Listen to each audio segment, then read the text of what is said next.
안녕하세요. 위우회수를 받은 리트입니다. 오늘은 수술한 지 한 11개월 차? 거의 11개월 차가 다 된 날이고요. 오랜만에 인사를 드리네요. 마지막으로 영상을 올린 게 이제 아내가 딱 귀국했을 때 그때까지 영상을 올렸는데 저희 아내는 이제 2주간 자가격리를 마치고 이제 자유의 몸이 되었습니다. 오늘 영상은 이제 제가 9개월 차 외래에 다녀온 거니까 지금 수술 11개월 차인데 벌써 2달이 됐네요. 9개월 차 외래를 다녀온 지. 9개월 차 외래를 다녀오고 바로 이제 사실 영상을 찍으려고 했는데 여러 이유가 있어가지고 못 찍었습니다. 그래서 이제 9개월 차 외래 내용이랑 또 이제 간단하게 많은 분들이 여쭤보시는 어떤 것들, 그런 것들에 대해서 간단히 말씀을 드리겠습니다.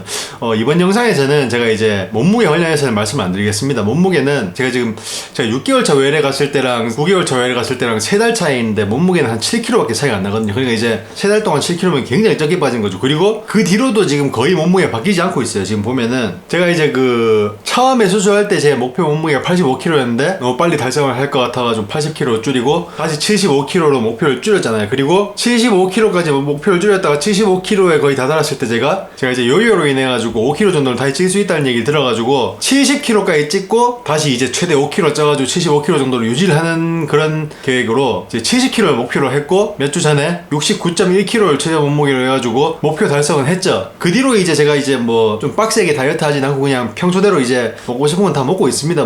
어제 피자랑 치킨도 먹었고 국밥에 회는 어차피 살이 별로 안 찌는 거, 그리고 빵, 볶음밥, 아무튼 다 먹습니다. 예. 그랬더니 이제 몸무게는 이제 살살 올라와가지고 다시 시간 한 72, 73? 그 정도가 됐거든요. 제가 마지막으로 쟀을 때 몸무게가 이제 제일 최근 몸무게 오늘 아침 몸무게입니다. 73.4kg를 찍었습니다.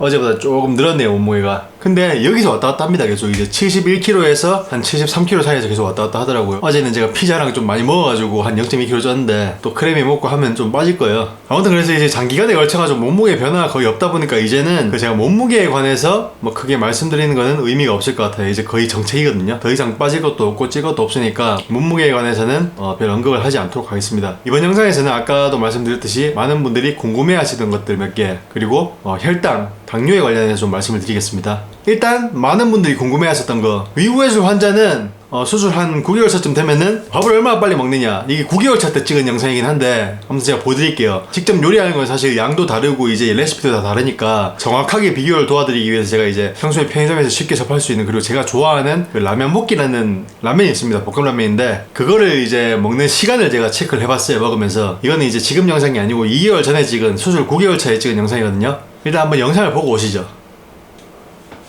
자, 이것은 라면 볶기 라면입니다. 일단 수술 후에 얼마나 빨리 먹을 수 있는지 궁금해하시는 분이 많아가지고 식사 속도가 진짜 많더라고요. 위우회수 후에 얼마나 빨리 식사를 하는지. 그래서 식사 속도가 얼마나 되는지 보여드리기 위해서 제가 일반적인 속도는 아니고 빨리 먹으면 얼마나 빨리 먹을 수 있는지 보여드릴게요.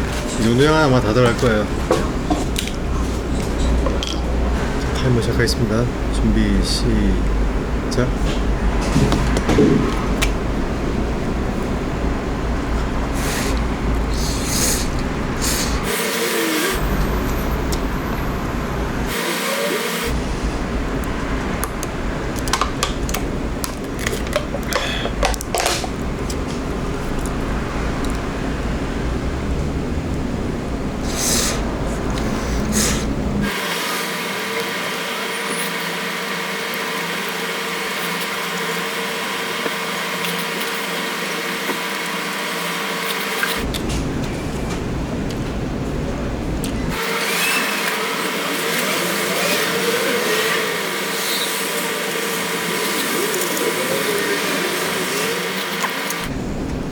힘들어요.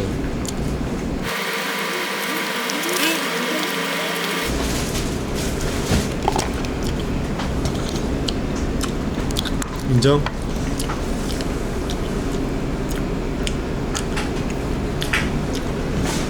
(4분) 안 되게 끊었습니다.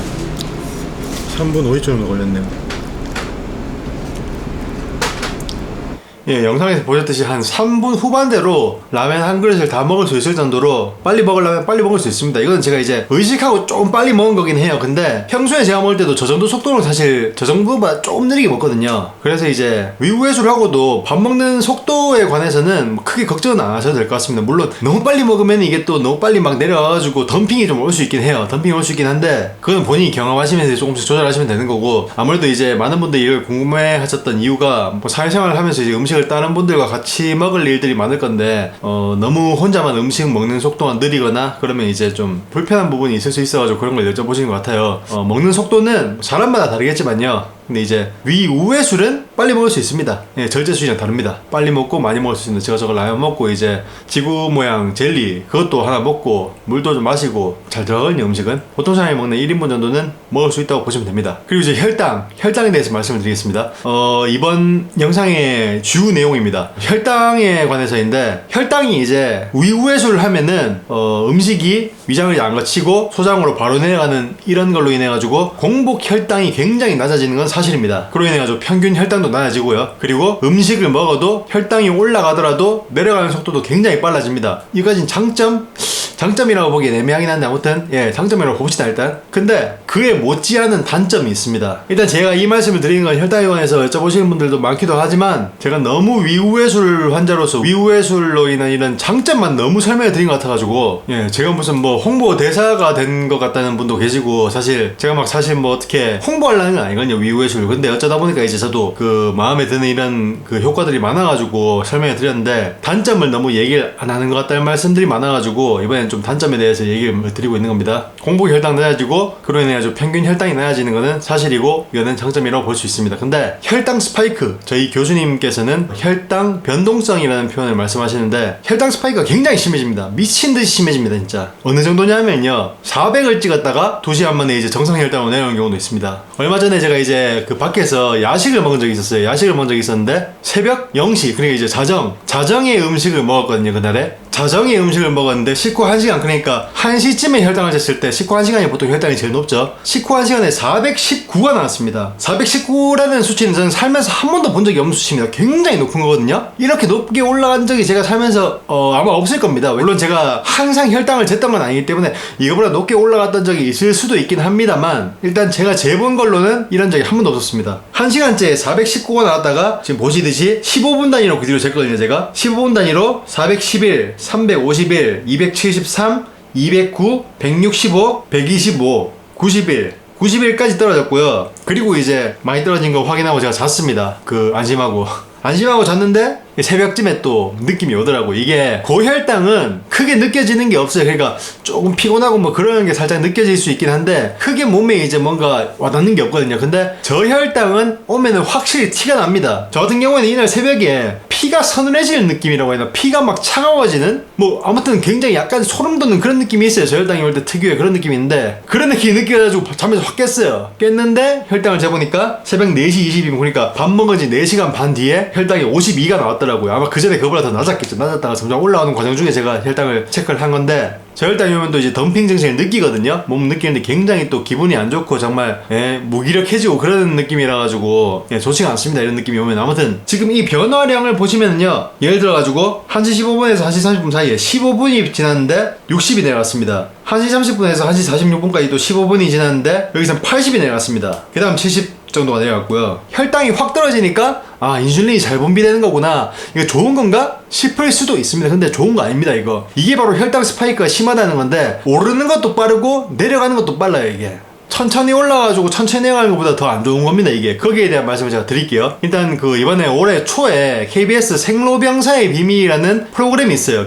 KBS에 이제 어떤 건강 관련된 내용을 다큐 형식으로 이제 방영하는 프로그램인데, 그 프로그램에서 혈당 스파이크에 대해서 다뤘어요. 올해 초에. 그 내용을 이제 제가 사실은 여러분들이 보시기 편하라고 제가 아예 이제 자료 화면으로 한번 삽입을 해보려고 했는데, 삽입을 하려면 이제 KBS 쪽에 제가 문의를 해보니까 저작권료가 상당하더라고요. 제가 유튜브로 돈을 벌거나 그런 건 아니기 때문에 지금. 그래서 이제 자료 영상 삽입은 못했고, 그냥 이제 제가 영상 설명란에 그 영상에 링크를 달아놓을게요. 링크를 달는 건 문제가 없으니까. 당뇨에 관심 있으신 분들, 특히 위우회술에 관심을 가지고 계신 당뇨 환자분들은 이 영상 꼭 보시길 바랍니다. 진짜 정말 중요합니다. 중요하고 아주 알아두셔야 할 내용입니다. 그 영상 내용을 간단하게 요약을 해드리자면은, 이제 꾸준히 혈당이 높은 거랑 꾸준히 혈당이 낮은 거, 그리고 혈당이 높았다 낮았다가 변동이 심한 거, 이 세 가지 중에서 뭐가 제일 안 좋은가, 뭐 이걸 테스트를 해봤는데, 혈당이 변화 그러는 게 제일 안 좋다 이런 내용이거든요. 프로그램 상에서는 쥐의 베타세포를 이용해서 실험을 했어요. 베타세포라는 건 이제 인슐린을 분비하는 세포인데 췌장에 있는 세포거든요. 근데 이 베타세포가 역할을 해가지고 이제 인슐린이 나와가지고 혈당을 떨어뜨리는 거예요. 그러니까 베타세포가 온전해야지 혈당을 잘 떨어뜨리고 건강하겠죠. 근데 당뇨가 이제 1형 당뇨가 있고 2형 당뇨가 있잖아요. 1형 당뇨는 이제 몸에 있는 면역체계가 베타세포가 이제 그 나쁜 놈인 줄 알고 막 공격을 해가지고 베타세포가 자꾸 없어져가지고 인슐린이 안 나오는 그런 증상이고, 2형 당뇨는 베타세포가 많이 죽거나 기능을 상실해가지고 인슐린이 안 나오는 거거든요. 근데 이제 쥐의 베타세포로 실험을 해봤어요. 쥐의 베타세포를 3가지 환경에다 놔봤는데 쥐한테 있어서 그 최적의 컨디션을 가지는 혈당이 200 정도래요. 사람으로서는 굉장히 높은 수치인데 쥐한테는 200이 그 적당한 거래요. 근데 200의 혈당을 꾸준히 가지고 있던 베타세포는 2주인가? 예, 그 시간이 좀 지나서 봤는데도 베타세포가 대부분 잘 살아있어요. 그리고 혈당을 꽤 높은 600의 고혈당을 유지시킨 환경에 둔 베타세포는 많이 죽었습니다. 베타세포가 중간에 한 2주 정도 나눴더니 뭐 한 30%인가? 40%가 죽었다 이런 아무튼 많이 죽었어요, 베타세포가. 근데 12시간 동안 혈당 200, 12시간 동안 혈당 600 이렇게 혈당을 계속 반복해가지고 변화시킨 쪽의 환경에 놔둔 그런 이제 베타세포를 보니까 베타세포가 50% 이상 굉장히 많이 죽은 겁니다. 그러니까 꾸준히 고혈당을 유지했을 때보다 계속 변동했을 때가 베타세포가 훨씬 많이 죽었다는 거죠. 이 말은 뭐냐면은 이제 베타세포도 계속 고혈당을 유지하고 있으면은 혈당이 높구나 해가지고 이제 계속 그 인슐린을 열심히 분비하는데 계속 바뀌면은 환경이 계속 바뀌니까 스트레스를 받아가지고 빨리 죽는다 뭐 이런 내용인 걸로 제가 이해를 했는데요. 그래서 혈당 스파이크가 굉장히 위험하다, 이게 결론입니다. 물론 이게 그 쥐의 베타세포를 이용해가지고 테스트를 한 거기 때문에 사람이랑은 다르다고 볼 수도 있습니다. 그럴 가능성도 있죠. 근데 제 개인적인 생각으로는요, 인슐린이 나와가지고 혈당을 낮추고 그러는 기전은 사람이나 쥐나 이 부분은 똑같기 때문에 크게 다르진 않을 거라고 생각합니다. 그러니까 당뇨 환자분들 같은 경우에는요, 수술 전에는 고혈당을 계속 유지하다가 이제 올라갈 때 확 올라갔다가 내려갈 때 천천히 계속 떨어지는 거예요. 근데 위후해수를 한 사람은 확 올라갔다가 확 떨어지는 겁니다. 혈당 변동성이 훨씬 심해지는 거죠. 제가 그래서 저 옛날 병원에서 그 받아온 이 의무 기록지를 준비를 했습니다. 그러니까 처음에 이 병원을 다니기 시작한 건 대구에 있을 텐데 이후로 이제 뭐 광주로 이사하고 일산으로 이사하고 해가지고 이제 계속 바뀌었는데, 제가 이제 작년 12월에 위후해수를 수술하기 직전에 수술하면 이제 당뇨는 해결이 된다는 그 교수님 말씀을 믿고 그 대구에 있는 병원에 가가지고 저 이제 거리도 멀고 해가지고 경기도에 있는 일산에 있는 병원을 가야 될 것 같습니다. 그래서 이제 전화를 좀 하도록 서류 좀 주십시오 하니까 그 병원에서 이제 이런 그 의무 기록 사본 증명서, 그러니까 여기 이게 그러니까 흔히 말하는 차트예요. 의료 차트. 이 차트를 다 복사를 해가지고 이거를 새 병원에다 갖다 주면은 그 새 병원에서 이 환자가 어떻게 이제 처음에 당뇨가 발견됐고 뭐 어떻게 됐다 이런 걸 이제 다 이해하고 적절한 이제 조치를 취해줄 거라고 말씀을 하시더라고요. 그래서 이제 이걸 받아왔는데, 이거를 받아와서 이제 제가 위후해수란 병원에 이거를 내미니까 하는 말씀이 이거 필요 없습니다. 그냥 어차피 수술하시면 당뇨는 좋아질 거니까 이거는 그냥 안 주셔도 됩니다 해가지고, 그래서 제가 이걸 아직 가지고 있는 거거든요. 이게 의무기록 사본이 2개거든요. 하나는 소화기 내과 거고 하나는 내분비 내과 건데, 소화기 내과는 이제 제가 간 수치도 안 좋아가지고 다녔던 거고, 내분비 내과는 당뇨 때문에 다닌 겁니다. 그 중에서 이제 오늘 볼 거는 내분비 내과 건데, 일단 제가 먼저 수술 전에 먹었던 약을 보여드릴게요. 소화기 내과에서 제가 이런 약을 먹었습니다. 레가론 캅셀, 그리고 우로사정, 그리고 이것도 좀 준 거예요. 이게 제가 약을 잘 먹었더니 당화혈색소가 좀 떨어져가지고 이거 준 건데, 좀 줄였는 약이 그 내분비 내과에서 받은 게 글루파, 자디앙, 그리고 메트포르민 이렇게 3개를 먹었습니다. 계속 수술 직전까지. 수술하고 약은 다 끝났죠. 아무튼 여기서 제가 보여드릴 거는 내분비 내과의 차트입니다. 제 수술 전에 혈당이 어땠는지 보여드리기 위해서인데, 일단 제가 이 병원 다니기 전에 삼성서울병원에 다녔어요. 삼성서울병원에서 다니다가 2016년 4월에 당뇨 확진 판정을 받고 삼성서울병원에서 약 받고 이제 계속 조절을 했는데, 처음에 이제 이 대구에 있는 병원, 대학병원 갔을 때가 2017년 8월이에요. 이때 헤모글로빈 A1C, 그러니까 당화혈색소가 6.9가 나왔습니다. 6.9가 나온 상태로 이 병원에 이제 통원을 시작했죠, 제가. 그런 다음부터 이제 갈 때마다 제가 혈당을 쟀는데 3개월마다 가면서 혈당을 쟀어요. 2017년 9월에 식후 1시간 반 혈당이 155가 나왔습니다. 그리고 11월에는 공복 혈당이 116이 나왔고요. 그리고 그 다음 해 1월, 2018년 1월에는 공복 혈당이 124가 나왔네요. 그리고 저기 4월에 갔을 때는 식후 3시간 45분이 지났는데 식후 혈당이 122가 나왔고, 7월에 식전 혈당 115, 10월에 식후 1시간 혈당이 325가 나온 적이 한 번 있네요. 그리고 2019년 1월에 식전 혈당이 134, 2019년 4월에 식전 혈당 그리고 공복 혈당이 164, 7월에 공복 혈당이 113, 그리고 마지막으로 이 병원 갔었던 2019년 11월에 식후 30분 혈당이 212가 나왔습니다. 그리고 당화 혈색소는요 항상 재진 않고 가끔씩 쟀는데, 당화 혈색소 같은 경우에는 아까 말씀드렸듯이 처음 방문했을 때 6.9가 나왔다가 그 다음에 쟀을 때 6.2 나왔을 때 약을 이제 점점 끊자 이런 얘기까지 나왔어요. 그러다가 이제 그 다음에 7.2, 그 다음에 8.5까지 올라갔고요 2018년 10월에. 그리고 또 2019년에 7.1, 7.8, 6.8 이렇게 계속 변화를 했습니다. 그러니까 간단하게 말씀드리자면은 공복 혈당이 100 밑으로 내려가는 일이 거의 없었어요. 항상 공복 혈당이 100 몇, 110 몇, 120 몇까지 올라왔었고, 식후 혈당은 제일 심할 때 뭐 300 몇까지 올라왔는데, 이때는 제가 그러니까 평균으로, 그러니까 공복 혈당도 계속 높았다가 식후 혈당이 확 튀었다가 이제 느리게 점점 내려왔던 거죠. 그러니까 지금이랑은 좀 다른 양상을 보이는 겁니다. 그래서 이제 공복 혈당만 낮아지면 다 좋은 건가? 그게 아니라는 거죠. 공복 혈당이 지금 낮아졌음에도 불구하고 이런 아까 제가 말씀드린 그런 KBS 생로병사의 비밀 이런 다큐를 보시면은 혈당 변동성이 더 심한 게 오히려 더 안 좋다 이 말입니다. 이게 제일 심했을 때가 언제냐면요, 제가 아까도 간단히 말씀드렸지만 새벽에 야식을 먹었을 때거든요. 그때가 400까지 올라갔었는데 이렇게 말씀할 수가 있어요. 아니 뭐 초콜릿도 먹고 김밥도 먹고 탄수화물 세트로 먹은 다음에 초콜릿까지 먹었는데 당연히 오르지 안 오를 수가 있겠냐 이렇게 말씀하실 수가 있는데, 탄수화물을 아예 안 먹고는 살 수가 없어요. 사람이 탄수화물을 아예 안 먹는 것도 이제 굉장히 문제가 생기고 적게 적당량 먹는 게 중요한 거거든요. 근데 위후해소를 하면 적당량을 먹어도 혈당 스파이크가 와요. 예를 들어서 제가 몇 주 전에 충수염 때문에 병원에 입원해가지고 수술을 받은 적이 있었죠. 그때 이제 병원에서 며칠간 죽식 먹다가 그 다음에 이제 일반식을 먹었는데, 병원은요 그 환자 건강을 생각해가지고 뭐 영양 균형도 잘 맞춰가지고 식단을 만들어주지만 기본적으로 저염식입니다. 저염식에다가 이제 굉장히 건강식으로 주는데 그거 먹고도 저혈당이 와요. 혈당 스파이크가 튀었다가. 그러니까 병원만 먹고도 혈당 스파이크가 올 정도면 도대체 얼마나 음식을 잘 먹어야 되냐 이거죠. 그러니까 탄수화물 종류는 조금이라도 먹으면 혈당 스파이크가 꼭 와요. 이게 의외로 안 오는 음식도 있습니다. 의외로 예를 들어가지고 후라이드 치킨 이거 밀가루 입힌 거잖아요. 이거 은근히 그 혈당 스파이크 안 오고요. 아이스크림도 의외로 단 건데도 혈당 스파이크가 안 와요. 근데 그런 일부 음식을 제외하고 특히 밥이나 면 먹으면은 거의 무조건 혈당 스파이크가 옵니다. 대체로 보면은요, 제가 혈당 스파이크 오는 음식의 종류는 일반적으로 당뇨 환자가 피해야 될 음식 종류랑 거의 일치를 해요. 그 당뇨 커뮤니티 같은 데 가보면은요, 저는 이제 한국에 있는 당뇨 커뮤니티도 많이 가보고 또 이제 외국이 특히 당뇨 커뮤니티가 큰 데가 진짜 많아요. 전 세계인들이 모이는 웹사이트가 많아가지고 그런 데서 이제 당뇨 질문 같은 거 하면 막 잘 받아주고 그런 사람이 많거든요. 저도 이제 얼마 전에 그래서 한번 질문을 해봤는데 제 상황을 이제 설명을 드렸죠. 제가 이제 수술 전에는 이 정도로 혈당이 움직이다가 수술 후에는 당화혈색소 A1C는 많이 낮아졌는데 그 스파이크가 확 튄다. 이게 옛날에 비해 좋은 거냐 안 좋은 거냐 뭐 이런 걸로 질문을 해보니까 그 답변이 이거더라고요. 넌 여전히 당뇨가 있는 거라고. 당뇨가 있으니까 당뇨식을 해야 되는 거고 지중해식 식단을 추천한다 뭐 이런 식으로 해가지고 이제 답변이 많이 달렸는데, 제가 이제 유튜브 초기에 말씀드렸던 내용인데 제가 수술을 한 이유는 이런 당뇨식을 하기 싫어서 수술을 한 건데 결과적으로는 당뇨식을 해야 된다 이거죠. 만약에 건강을 진짜 신경 쓴다고 하면 말입니다. 인터넷 기사 중에서 제가 이런 기사를 봤습니다. 백제시대라는 언론사에서 이영주라는 기자분께서投稿하신 기사인데,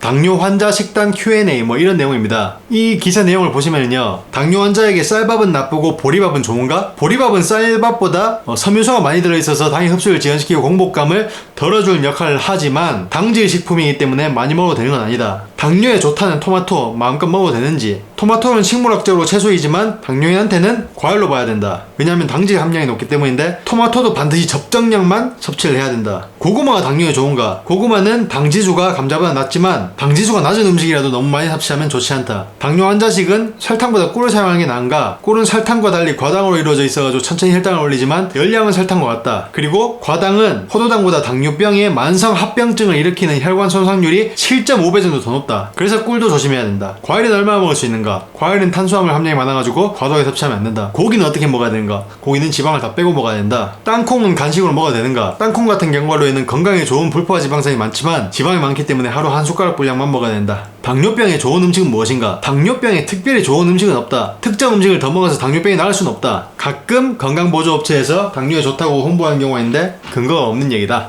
정리하자면은 당뇨병 환자가 먹어도 되는 음식이 거의 없습니다. 진짜 거의 없어요. 이렇듯 당뇨식이라고 하면요, 사실 특히 특히 우리나라 음식이 대부분 사실 탄수화물 위주지 않습니까? 근데 우리나라에서 당뇨식을 철저하게 지키면서 산다? 말이 안 되거든요. 말이 안 됩니다. 그 지킬 수가 없습니다. 뭘 먹어도 혈당이 기본 200씩은 찍는데 이런 혈당 변동성을 가지고 살아가는 게 오히려 위후회수를 하기 전에 당뇨가 있었을 때보다 건강이 더 좋은가? 개인적인 생각인데 더 좋다고만은 말씀드리기가 힘들어요. 그러니까 수술한 다음에 정말 철저하게 식단을 지켜가지고 당뇨식으로 먹는다 그러면 당연히 수술보다 훨씬 건강하고 좋겠죠. 근데 실질적으로 그렇게 할 수가 없으니까 그게 문제인 겁니다. 좀 슬픈 얘기긴 한데 당뇨가 없었던 사람 있지 않습니까? 당뇨가 없었던 사람도 이 위후회수를 하면 당뇨가 생길 수 있다는 겁니다. 무슨 말이냐면은 당뇨가 없는 사람은요 혈당이 90에서 한 130 많이 변동하지 않고 그 사이에서 계속 움직여요. 밥을 먹어도 한 130 그 근처까지 올라갔다가 또 다시 떨어져 버리고 그런 식으로 혈당이 잘 조절되는데 제 주변인 중에 이제 저 따라가지고 위후회수를 하신 분이 계신데 그분은 수술 전에 당화혈색소 수치가 5.3이었어요. 공복 혈당도 좋았고 그러니까 이제 당뇨가 없었던 사람인데 수술을 하니까 혈당 스파이크가 생기더라고요. 당뇨가 없었던 사람도 이 수술을 하면은 당뇨가 생기는 겁니다. 그 혈당 스파이크가 당뇨라는 건 이제 어떻게 보면 인슐린 분비가 제대로 안 돼가지고 혈당 조절이 안 되는 거를 뜻하는 건데 그런 의미에서 보면은 당뇨가 없었던 사람이 이 수술을 하고 당뇨가 생기는 거죠. 제가 이거에 관련해가지고 정확하게 테스트를 해보기 위해서 당뇨가 완전히 없고 수술 안 한 사람이랑 당뇨가 없었다가 수술한 사람 그리고 저 이렇게 3명이서 혈당을 잘 올린다고 알려진 그 짜장면을 완전히 똑같은 양을 먹고 혈당을 30분 단위로 체크해 본 적이 있어요. 근데 놀랍게도 정말 충격적이게도 혈당이 이렇게 바뀌었습니다.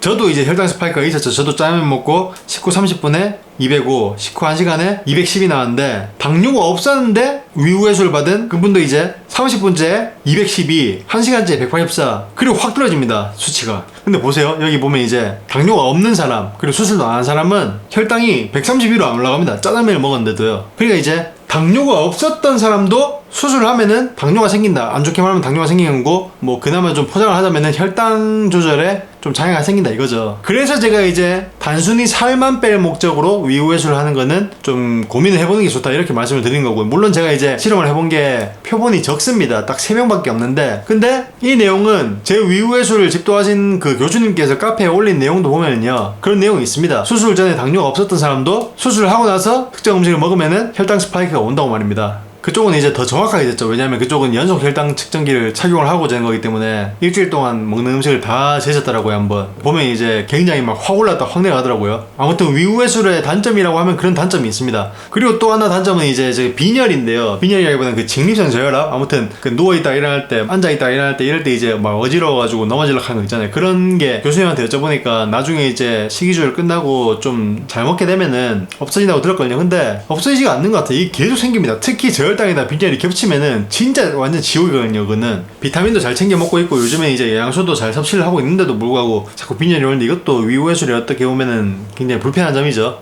물론 이제 몸무게가 확실하게 진짜 잘 빠지는 건 장점이긴 한데 몸무게가 빠지는 것도 케이스 바이 케이스입니다. 그러니까 저는 그래도 몸무게가 128kg에서 지금 한 72kg? 70kg까지 꽤 많이 빠진 편에 속해요. 근데 모든 분들이 이렇게 많이 빠지진 않습니다. 위후회수를 하고도 많이 못 빼시는 분들 계시거든요. 그래서 이제 그것도 케바케고 위후회수를 하는 거에 있어서 아무튼 몸무게 체중 감소만을 목적으로 위후회수를 하는 건 제가 볼 때는 조금 리스크가 있지 않은가 싶습니다. 예. 당뇨 생기는 것도 좀 그렇고요. 마지막으로 제가 이제 외래 가서 이번에 교수님이랑 말씀 나눈 걸 한번 올려보려고 하는데요. 한번 영상으로 한번 보시죠.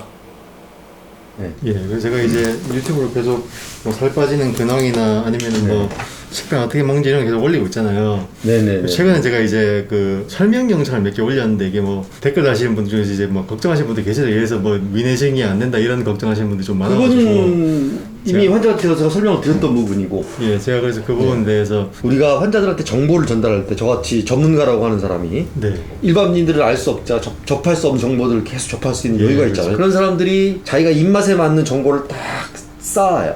그래가지고 강의를 해요. 그럴싸하게. 그러면 뭐 멋지게 느껴지죠.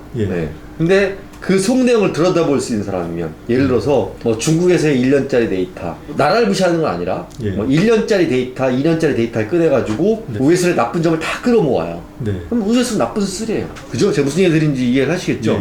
근데 전체적으로 큰 숲을 못 보고 나무 한두 개를 막 끄집어내가지고 그냥 데이터를 정리를 해버려요. 의사들도 그런 짓을 해요. 예, 전문용어로 많이 들어보셨겠지만 탈진실, 포스트로스라고 해서 어찌 보면 왜곡을 하고 있는 거죠. 그럴싸하게. 예, 그게 제일 큰 문제잖아요.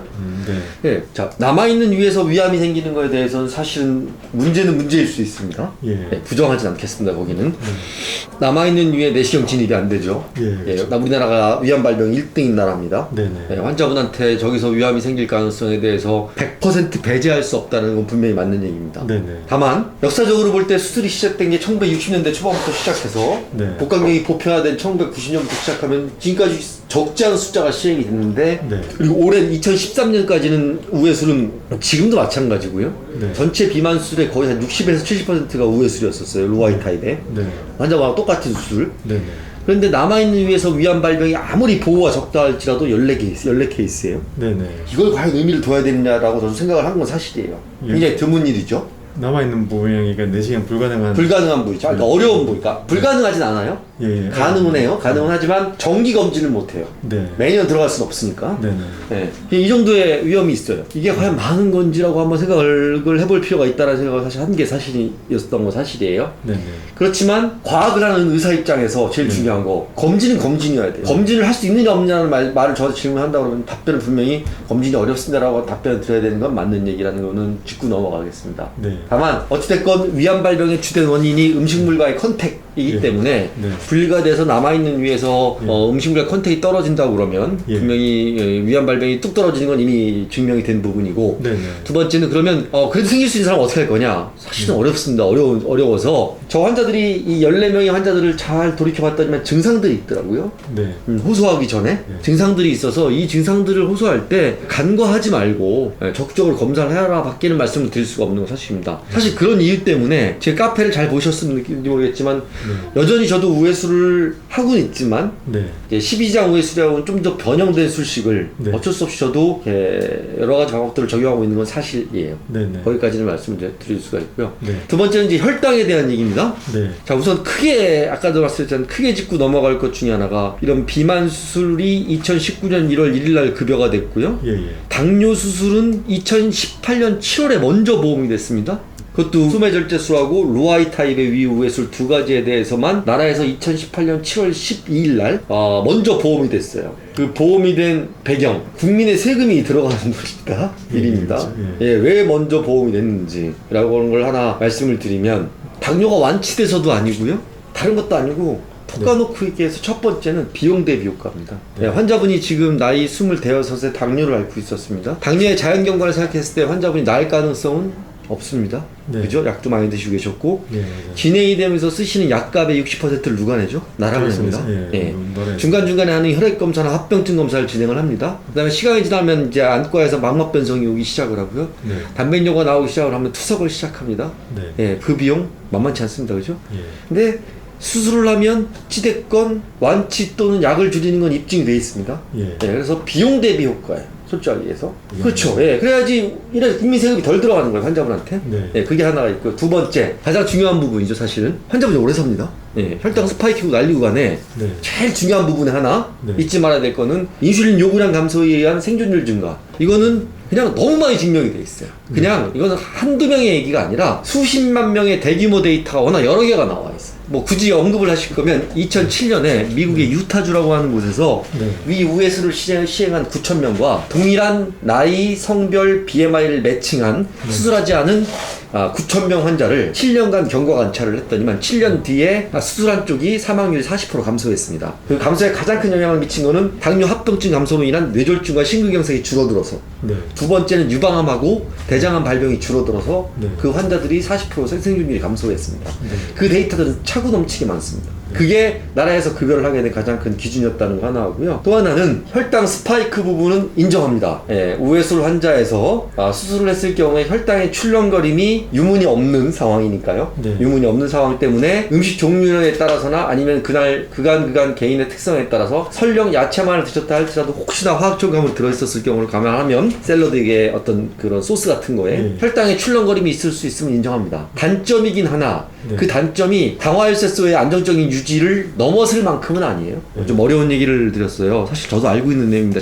사실 그것 때문에 문제는 치매의 문제가 있습니다. 치매요. 예, 그러니까 이거는 제가 아직까지 학문적으로 증명된 바는 없이 제가 네. 사실 공부량이 많아요 생각보다. 일반 그냥 수술만 하는 일이 아니라 네. 워낙 강의량이 많다 보니까 공부를 많이 하는 동시에 환자들 대상으로도 뭔가를 준비를 해야지만 제가 강의를 할 수가 있거든요. 예. 그래서 예를 들어서 제가 환자 배에다가 작은 칩을 심어서 예. 24시간 혈당 측정을 한 데이터를 가지고 있어요. 내 예. 환자들. 네네. 그게 이제 나오면 이렇게 나옵니다. 이 환자는 수술 전에 당뇨가 굉장히 심각했던 인슐린을 쓰던 남자 환자고 수술하고 1년 뒤에 혈당을 측정한 거예요. 다행히 이제 제 눈에는 가끔 160, 150을 넘어가는 경우가 있긴 하나 대개 100에서 200 사이에 들어옵니다. 그죠? 네네. 근데 한 번 240 정도까지 기어 올라가죠? 있을 예. 수 있습니다. 아마 요때 먹은 걸 보면 뭐 달달한 라떼나 믹스 커피, 예, 그런 예, 거죠. 뭐 케이크를 드셨을 거예요. 네네. 올라갈 수 있습니다. 그러나 이 환자가 당뇨가 있었을 땐 이게 더 출렁거렸거든요. 예, 그 다음에 굳이 하나 설명을 드리면 인슐린을 쓰고 있는 당뇨 환자의 사망 원인 1등이 뭘까요?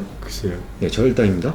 아, 저혈당. 예, 당뇨 합병증이 아니라 네. 인슐린 부작용이 한 저혈당 사망입니다. 네. 그죠? 그러면 수술을 해서 인슐린을 끊었어요? 그런 일이 없어지는 거잖아. 이런 일들이 발생할 수 있는 거 인정합니다. 근데 큰 숲에서 예. 당뇨가 완치된 거에 이런 거 한두 번이 영향을 미치는 건 아니에요. 아까 제가 치매 얘기를 드린 건 또 다른 얘기예요, 사실은. 네. 제 입장에서는 이게 걱정하는 거 아니에요. 이건 있을 수 있다고 생각이 들어요. 네네. 어찌 보면 정상인인 저도 네. 약간 내당증을 앓고 있는데 오늘 좀 막 누가 조정을 먹었어요. 예, 예. 저도 아마 지금 피부 보면 입에 넘어갈 수 있을 거거든요. 아, 네. 그런 거 가지고 얘기하는 게 아니라 저는 사실 덤핑이 걱정이에요. 저혈당이 오는 게. 저혈당이 반복적으로 오면 그게 사실은 장기적으로 오면 혹시나 치매의 원인이 되지 않을까라고 제가 생각을 하는 게 어떤 의미에서 하냐면 위암수술 환자들 중에서 네. 위전절제 환자 중에서 반복되는 덤핑을 겪는 환자에서 치매가 높을 수 있다라고 하는 논문들이 있어요. 근데 네. 그 논문들이 포커스가 잘못된 게 뭐냐면 비타민 B12에 맞춰져 있어요. 근데 저는 그 논문들을 읽으면서 저혈당 때문이 아닌가라고 저 혼자 추측을 하고 있는 부분인 거여서 사실 저도 역시 우회술 후에 혈당이 출렁거림에 대해서 사실은 신경을 쓰고는 있는 건데 스파이크 이거 한번 뭐 어쩌라고요? 무슨 임상적인 의미가 있어요 이게? 이게 좀 근데 좀 자주 오게 되면은 좀 되게 문제가 생길 수 있는 거지 이게. 자주 왔다 칩시다. 예, 예. 근데 환자분이 3개월에 평균치 회복을 당화혈색소를 냈어요. 네. 근데 5점대를 유지하고 있어요. 그럼 저게 무슨 문제가 되죠? 이게 그러니까 뭐 혈관 손상? 급격하게 바뀌는 게 이제 혈관이 좀 데미지가 있다고. 네, 이게 네, 뭐 부정하진 않겠지만 네. 글쎄요 그런 일이 뭐 그것 때문에 제가 임상적으로 문제가 된다고 느껴본 적은 사실 없습니다. 학계에서도 단 한 번도 그거 가지고 뭐라고 한 적은 없어요. 네. 다만 말씀드린 것처럼 사실 저혈당이 문제가 되죠. 덤핑에 의한 저혈당이 문제가 되지 네. 혈당 스파이크로 인해서 네. 임상적으로 문제가 되는 적을 보거나 결과가 없습니다. 자, 큰 틀을 보세요. 이미 뭐 일반인 분들한테 어떻게 설명을 드려도 이해를 못하실지 모르겠지만 이미 네. 대규모 임상 연구를 끝낸 데이터들입니다. 모든 게 그냥 뚝딱 이루어진 게 아니라 이미 2007년부터 2011년까지 네. 소위 말하는 무작위 할당 연구라고 하는 대규모 임상 연구가 진행이 됐습니다. 네. 어떤 뜻이냐면 환자 같은 경우에 주사위 던져서 당신은 약물 치료, 당신은 수술 치료 라고 하는 무작위 할당 연구를 통해서 이미 10배나 네. 수술이 우월하다고 하는 사실을, 특히 더 의미 있는 얘기는 네. 수술 전 체질량 지수에 관계없이, 이게 무슨 얘기냐면 이제 그게 이제 저희들 표현으로 그걸 이제 메타 분석이라고 합니다. 이 표가 그게 11개의 임상 연구를 메타 분석한 거예요. 데이터를 다 끌어모아서 다시 나눠서 분석을 한 거예요. 네. 그래서 평균 수술 전 비만 지수가 35 미만이거나 평균 수술 전 비만 지수가 35가 넘어가는, 서양 기준 35죠. 우리나라 때는 30이에요. 무슨 얘기냐면 몸무게 한 7, 80kg 당뇨 환자나 100kg의 당뇨 환자나 네. 수술 결과가 동일하다는 거예요. 당뇨가 좋아지는 결과가. 이미 이 데이터들이 5년짜리, 7년짜리가 쌓여있어요. 이건 무슨 그냥 감히 누가 반박할 수 있는 내용들이 아닙니다. 그래서 교과서가 바뀌어 있는 거고요. 네. 오죽했으면 미국 교과서에 당뇨 치료의 1번은 네. 당연히 카운셀링이죠. 네. 아주 잘 하십시오라고 얘기하는 거죠. 네. 두 번째가 이제 식이요법, 네. 세 번째가 약물 치료, 네 번째가 수술 치료인데 네. 여기에 어떻게 돼 있냐면, 예를 들어서 이미 왔을 때 심한 환자한테 카운셀링이 아니잖아요. 약 쓰잖아요. 이미 왔는데 약을 쓰고 있는데 조절이 잘 안 돼요. 수술합시다. 이렇게까지 설명이 되어 있는 거예요. 이미. 네. 2016년도 미국 당뇨협회 교과서 표준 진료 지침이 네. 바뀌었습니다. 그런 얘기들을 어떻게 일반인들하고 제가 나와서 설명을 하겠습니다. 네네네. 다시 환자분의 걱정거리를 하나 전반적으로 정리를 해드리면, 혈당 스파이크 있을 수 있는 일입니다. 그게 덤핑의 반대 효과이기도 한 거고요. 왔다 네. 갔다 할 수 있는 거지만, 그렇지만 우리가 그런 한두 번의 혈당 스파이크를 떠나서 환자가 당뇨의 자연 경과, 당뇨가 원래 뒀을 때의 경과를 생각하고 지금 수술하고 나서 그래서 비교적 당화혈색소를 안정하게 유지하는 거하고 비교했을 때 생존율이 40% 감소할 정도의 크나큰 일이라는 사실입니다. 환자분 생각해 지금 약 안 드잖아, 당뇨야. 그죠? 그러니까 본인이 이미 몸으로 증명하고 있는 일이잖아요. 그런 것 때문에 걱정 없다는 일인 거고, 이 교과서가 바뀌고 당뇨 치료에, 제2형 당뇨병의 치료에 위장관 수술이 네. 1차 치료로 들어온 건 이미 2016년 얘기고요. 네. 그거에 대한 백그라운드가 밝혀진 건 죄송한 얘기지만 이미 2004년 일입니다. 2004년에 이미 밝혀졌는데 그걸 저희가 입증을 하기 위해서 2007년부터 2015년까지 대규모 임상연구를 하면서 기다린 거예요, 결과를. 의사들이라는 집단이 저희들이 환자한테 적용하는 이런 임상연구들은 그냥 뚝딱해서 이루어진 일들이 아닙니다. 굉장히 많은 애를 써서 이루어진 일들이에요. 환자분 이런 임상연구 하나 진행하려면 정말 머리 터집니다, 진짜. 이거는 그냥 할 수 있는 일이 아니고요. 환자들한테 일일이 동의서 받아야 되고, 저도 아주 작은 임상연구 하나 해도, 제가 작은 임상연구 하나 하거든요? 하는 것도 다 일일이 이 설명을 다 받아서 환자 사인 받고 이거 다 자료 정리하고 다 해야 되냐 하는데 저는 대규모 임상 같은 경우에는 차트지만 이만큼씩 하는 거 다 가지고 와서 이렇게 하는 거예요. 다 경험이 끝나고 더 중요한 사실은 왜 그런지를 이미 다 알아요, 저희들이. 왜 이렇게 됐는지를. 단순한 인크레틴 얘기만이 아니라 뭐 TV에 하도 많이 나오는 그, 죄송합니다, 이게 옳은 말은 아닌데 뚱보균 얘기, 그 다음에 담즙산 얘기, 그런 거에서도 이미 위장관 환경이 바뀌면 뚱보나 당뇨를 유발하던 유해균들이 바뀌어요, 정상균으로. 그런 것들이 이미 다 검증이 돼 있습니다. 환자분 생소하게 들리겠지만, 자, 당뇨쥐예요. 당뇨쥐에 변을 받아요. 그래서 걔를 분말로 만들어요. 그걸 정상쥐에다 먹이잖아요. 정상쥐가 당뇨쥐가 돼요.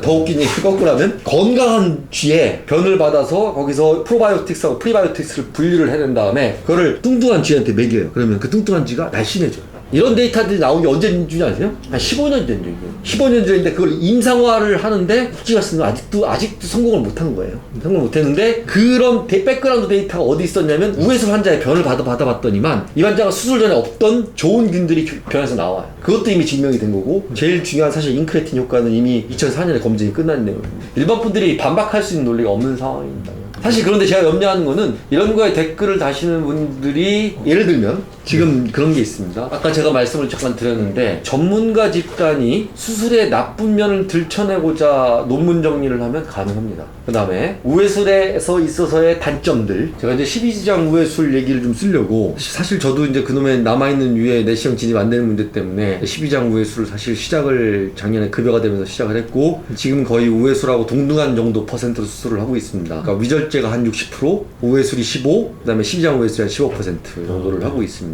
그래서 이렇게 이제 수술이 변해가는 과정 속에서 역시 문제가 됐던 건 이제 자칫 덤핑이 있어요. 덤핑이 있고, 12지장 우회술도 넘어가면 당연히 덤핑이 줄어드는 부분, 그 다음에 남아있는 유에 대한 부담이 적어지는 부분, 분명히 있는 건 사실 인정을 하는 불편함이 있죠. 우회술의 문제점 중에 하나로. 당뇨 수술, 여기서 이제 오해 소지가 있어서 안 되는 게 뭐냐면, 정상 체중 환자에 있어서 당뇨병에서 수술하는 거, 그게 좀 이제 어려운 점이죠. 체중이 정상인데 인슐린 저항성과 인슐린 민감도인데, 환자분은 두 마리 토끼를 잡고 가는 겁니다. 인슐린 체중을 줄여서 인슐린 저항성을 떨어뜨리고 인크레틴 효과를 올려서 인슐린 민감도도 올려가지고 가는 건데, 마른 당뇨 환자는 살 더 뺄 수는 없거든요. 더 빠지지도 않고. 그러니까 인슐린 민감도만 건드려야 돼요. 그게 쉽지 않은 거죠.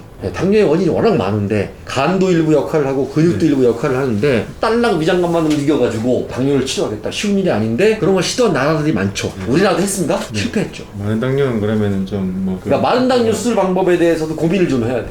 할 거면 궁금한 걸 좀 정리를 해서 가져온 게 있는데요. 뭐 많지는 않고 4개 정도 있는데, 이게 덤핑 증상이요.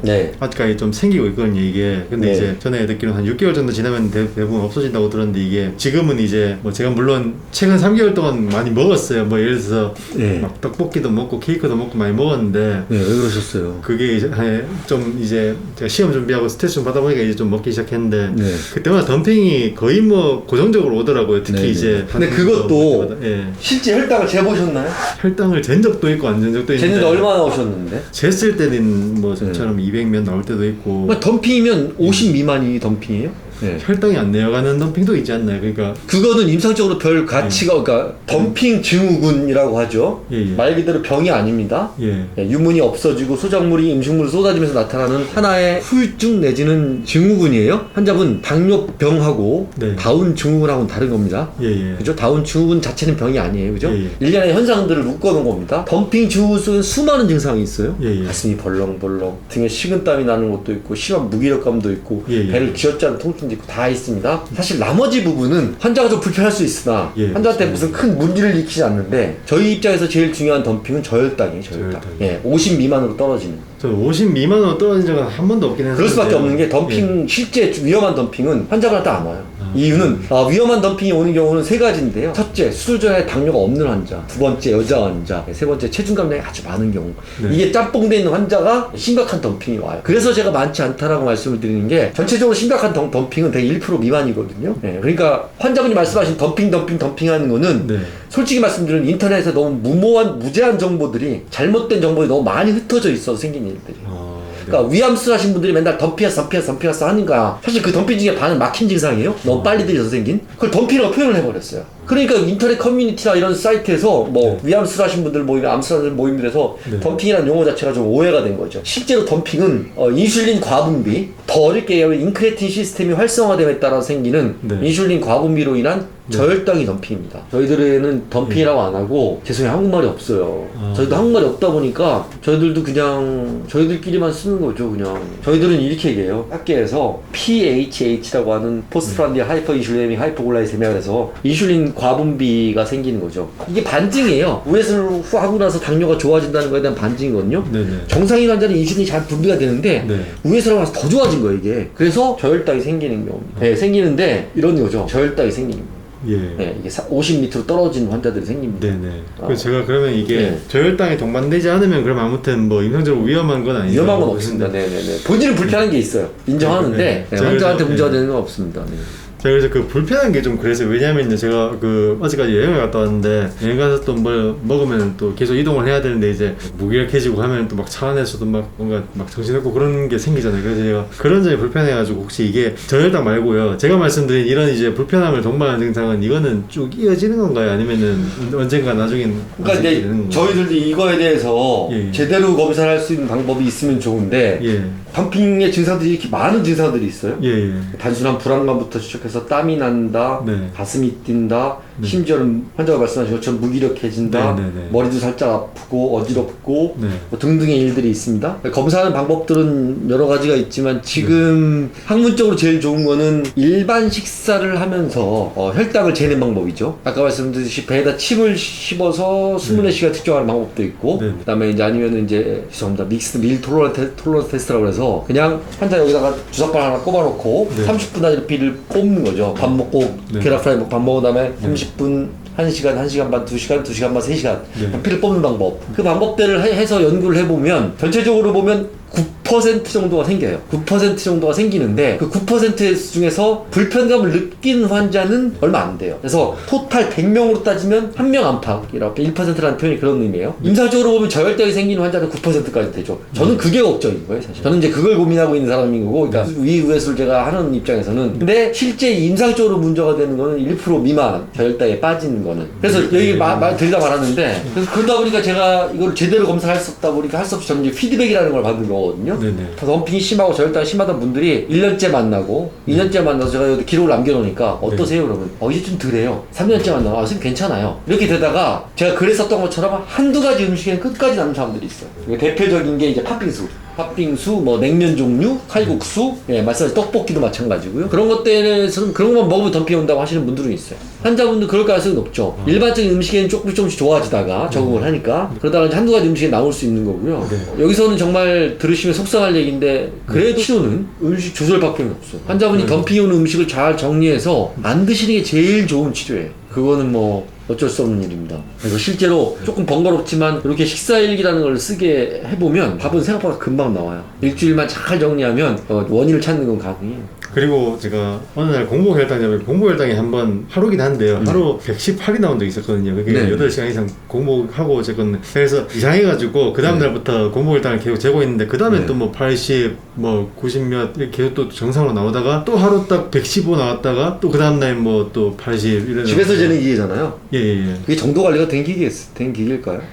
그게 좀 오차가 있을 수 있다. 오차 범위 내에서 움직이겠죠. 그렇게 생각해야지.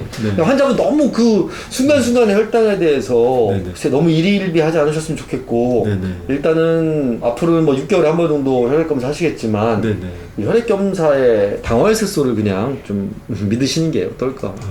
궁금한 게 또 있는데 이게 영양학적인 내용인지 뭔지 모르겠는데 아무튼 제가 좀 의도한 건 아니고 먹으면서 이제 몸무게를 맨날 재는데 이게 느끼는 게 어느 날 생각해보니까 이게 덤핑이 생기면 꼭 그 다음날은 몸무게가 안 늘더라고요. 그러니까 제가 예를 들어서 분명히 탄수화물 종류를 먹고 이런 게 먹으면 몸무게가 좀 느는 게 보통인데요. 덤핑을 겪으면은 그러면은 이상하게 그 다음날 몸무게는 안 오르더라고요. 제가 그래서 좀 웃긴 얘기긴 한데요. 네, 그거에 대해서 사실은 예. 의사들도 헷갈려서 질문을 저한테 하고 제가 답변을 드린 적이 있고 똑같은 예. 질문을 일단 학문적으로는 없어요. 데이터를 찾을 수는 없어요. 없는데 덤핑이 자주 오는 사람들은 그 음식을 안 먹으니까 살이 안 빠지는 거 아니야? 살이 더 잘 빠지는 거 아니야? 결론을 말씀드리면 아무런 근거는 아무것도 없습니다. 그 질문에 대한 답도 뭐 덤핑이 왔는데 살이 안 빠지고 그런 것도 아무 관계가 없는데요. 네. 그냥 체중이라고 하는 거는 엄청난 에너지 밸런스의 저항을 견디면서 빠지는 거기 때문에 네. 정체기를 3주, 4주 겪더라도 환자분이 그 3주, 4주 동안 칼로리가 환자분의 기초대사량보다 적게 들어가서 살이 빠지는 거예요. 그냥 그렇게 합리적으로 생각을 해야지 뭘 했으니까 안 되고 그렇게는 없어. 되게 정직한 것 같습니다, 체중은. 그런 면에서는 비만이 되기까지는 정직하지 않지만 비만 이후에 체중을 감량해가는 과정은 되게 정직한 것 같아요. 네.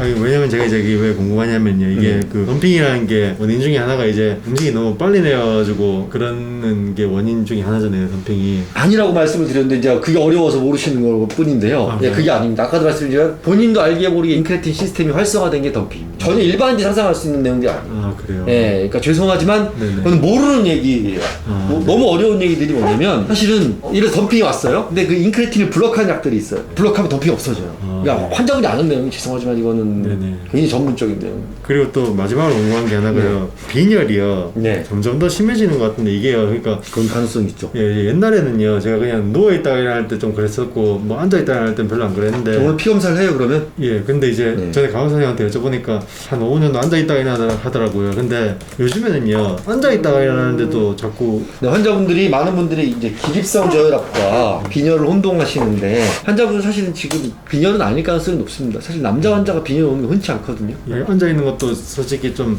그 종류가 있잖아요. 이렇게 빳빳하게 앉아있는 게 있고 또 좀 편한 의자에 앉아있는 게 있는데 네. 편한 의자에 앉아있다 일어날 때 주로 생기거든요. 이게 이거는 그래서 아무래도 이제 뭐 자율신경계 계통이지 않을까 싶은데. 아, 그래요? 예, 무슨 뭐 큰 문제가 있는 건 아니고 그런 거는 뭐 그런 것도 그냥 하나의 후유증에 관련된 부분이지. 예. 빈혈은 아닐 것 같아서 사실은 원하시면 검사를 하고요. 저도 이제 사실 오늘 방화혈이나 뭐 이런 거는 검사하는 줄 알았는데 이제 안 한다고 해가지고요. 근데 지난번에 4.8이었으니까 아마 안 했을 가능성이 높죠. 혹시 그럼 오늘 검사를 한번 해보고 할 수 있을까요? 그러시죠. 네.